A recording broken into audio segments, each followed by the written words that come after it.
ನನಗೆ ಗೊತ್ತಿರೋ ಮಾಹಿತಿ ಬೆಳಿಗ್ಗೆ ಬಂದು ನಮ್ಮ ಮಿಸ್ಸಸ್ ಕಾಣ್ತಾ ಇಲ್ಲ ಹಿಂಗೆ ಆಗ್ಬಿಟ್ಟಿದೆ ಅಂತ ನನ್ನ ಕೇಳ್ದ. ಅವನು ನಮ್ಮ ಚಿಕ್ಕಪ್ಪನ ಮಗನೇ. ಏನಂತ ಸ್ಟೋರಿ ಕೇಳಿದೆ. ಹೀಗೆ ಫೋನ್ ಮಾಡಿದೆ 2 ಗಂಟೆಯಲ್ಲಿ. ಅದಕ್ಕಾಗಿ ಒಯ್ದು ಇನ್ನೂ ಬಂದಿಲ್ಲ ಮನೆಗೆ ಅಂದೆ. ಮನೆಗೆ ನಾನು ಬಂದಿಲ್ಲ, ಇನ್ನೊಂದು 10 ನಿಮಿಷ ಹೊಳ್ತೀನಿ, ನೀವು ಹೊಸ ಬಸ್ ಸ್ಟ್ಯಾಂಡಿಗೆ ಬಂದು ಕಾಯಿರಿ, ಬರ್ತೀನಿ 4 ಗಂಟೆ ಹೊತ್ತಿಗೆ ಬರ್ತೀನಿ ಅಂತ ಅಂದ. ನಾನು 4 ಗಂಟೆ ಹೊತ್ತಿಗೆ ನಾನು ಫೋನ್ ಮಾಡೋ ಹೊತ್ತಿಗೆ ಫೋನ್ ಎತ್ತನಲ್ಲ. ಯಾರೋ ಕಾರ್ ಡ್ರೈವರನ್ನು ಅವ್ನು ಎತ್ತ ಹೊತ್ತಿಗೆ ಹೀಗೆ ನಿಮ್ಮ ಮೊಬೈಲ ಕಾರೆಲ್ಲ ಬಿಟ್ಟೋಗಿದ್ದಾರೆ, ನಮಗೆ ಗೊತ್ತಿಲ್ಲ, ಇಲ್ಲಿ ಬಸ್ ಹಿಡಿದು ಹುಚ್ಚಿಚ್ಚೋದಂಗೆ ಆಡ್ತಿದ್ರು, ಹೋಗ್ಬಿಟ್ರು, ಬಸ್ ಹತ್ತಿ ಹೋಗ್ಬಿಟ್ರು ಅಂತ ಹೇಳಿದರು ಅಂತ ಅವನು ಹೇಳ್ದ.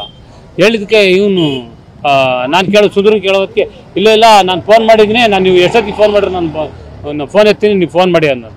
ಹಂಗಾರೆ ಫೋನ್ ಮಾಡೋದು ನಾನು ಮೊಬೈಲ್ ಕೊಡೋ ಅನ್ನೋದಕ್ಕೆ ಬಲ್ಲಿ ಮೊಬೈಲ್ ಇಲ್ಲ ಕೊಡ್ತೀನಿ ಅನ್ನೋದಕ್ಕೆ ಚಂದ್ರಪುರ ತಗೋ ಹೋಗಿ ಮೊಬೈಲ್ ಇಸ್ಕೊಂಡು ಬಂದು ಫೋನ ನಾನು ಎತ್ತೀನಿ, ಫೋನ್ ಮಾಡಿ ಅನ್ನೋದು. ಬೆಳಗ್ಗೆ ನಾನು ವಿಚಾರ ಸುಂದರ್ ಕೇಳೋದಕ್ಕೆ ಇಲ್ಲ ಮೊಬೈಲ್ ಕೊಟ್ಟು ಕಳ್ಸೋನೆ, ಅವ್ನು ಏನೂ ತಪ್ಪಿಲ್ಲ, ಅವ್ನು ಪಾಪ ಅಯ್ಯೋ ಅನ್ನಂಗೆ ಮಾತಾಡ್ದ, ಅವ್ನು ಏನೂ ತಪ್ಪಿಲ್ಲ ಬಲ್ಲಿ ಅಂತ ಅಂದ. ಈಗ ಬೆಳಗ್ಗೆ ಎದ್ದು ಅವ್ನಿಗೆ ಫೋನ್ ಮಾಡಿ 11 ಗಂಟೆಗೆ ಫೋನ್ ಮಾಡಿ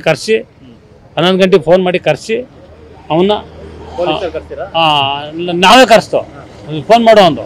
ಫೋನ್ ಮಾಡಿದಾಗ ಅವನು ಬತ್ತೈದ್ನಿ ಅಂತ ಬಂದ. 8 ಗಂಟೆಗೆ ಬತ್ತೈದ್ನಿ ಅಂದ್ರೆ 2 ಗಂಟೆಗೆ ಬಂದ. 2 ಗಂಟೆಗೆ ಕರ್ಕೊಬಂದು ಪೊಲೀಸ್ ಸ್ಟೇಷನ್ಗೆ ಕೂರಿಸ್ತು. ಪೊಲೀಸ್ ವಿಚಾರಣೆ ಮಾಡೋ ಹೊತ್ತಿಗೆ ಇಲ್ಲ ಅವ್ರಿಗೆ ಬಾಯ್ ಬಿಡಲಿಲ್ಲ.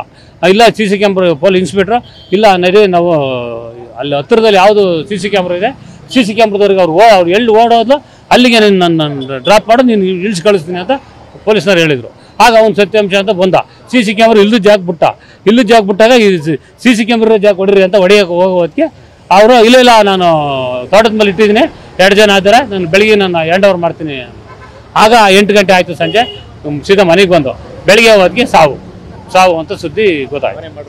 ಅವನೇ ಮರ್ಡರ್ ಮಾಡ್ಯಾನಂತ ಈ ಪೊಲೀಸರು ಹೇಳಿದ್ರು.